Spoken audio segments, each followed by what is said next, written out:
Okay, first of all, for the Posh oven chips, preheat your oven, gas mark 8 or 220 to 240 degrees Celsius if you have an electric oven. You're going to cut some potatoes into chips. Just cut the sides off so it becomes a little bit more stable and therefore easier to cut it, and just cut it in whatever size chip you would like. We're cutting these pretty thinly, and of course the size you cut them at will have an effect on the cooking time. But they can be pretty much any shape and size you want them to be. It's nice to leave the skin on, gives it a little bit of crunch and also it's more healthy.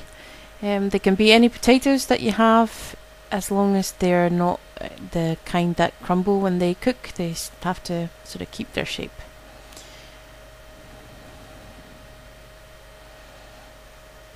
After you've cut them into chips, just give your potatoes a good wee wash.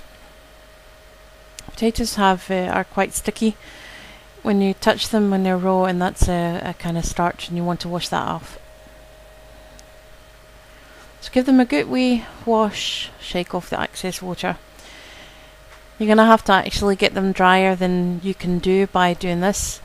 So what you'll do is just put them on a clean kitchen towel or a tea towel and just pat them dry. The reason why you do that is because it will make it easier for the oil to attach to the potato, and therefore they will come out much more crispy, which is what we're after.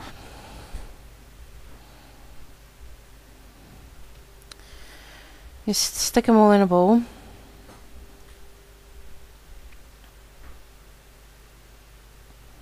We're just doing that to add the seasoning. First of all, add some olive oil.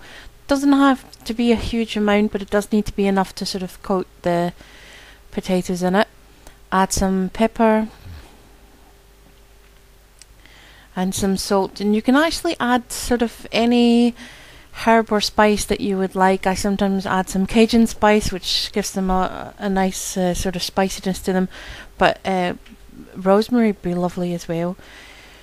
Now once you've put your seasoning on, put them on a baking tray. You want them to have a little bit of space to knock about. We're actually loading this baking tray slightly too much. So if you have a bigger tray, use the bigger one. I mean, it's not a problem if they don't, if they're a bit close together, but the more space you have, the more crispy they will become.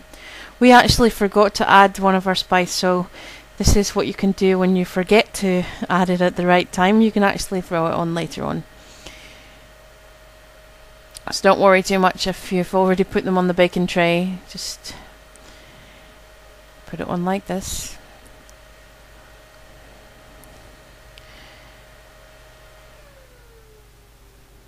And then just light them in the oven, top of the oven, at a high heat. Now the size that we cut them, it would take about half an hour to get them done. Obviously if you've cut them a bit bigger, they will take a bit longer to cook.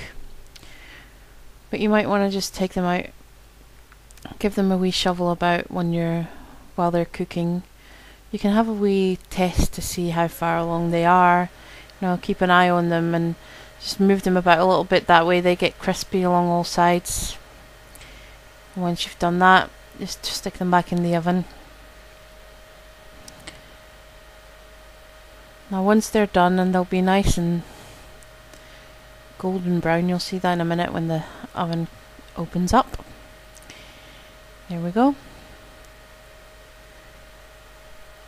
Stu's Posh oven chips, and they're perfectly cooked.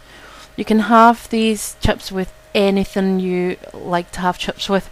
We had them with a bit of salad and some mac and cheese that night, but everything is possible.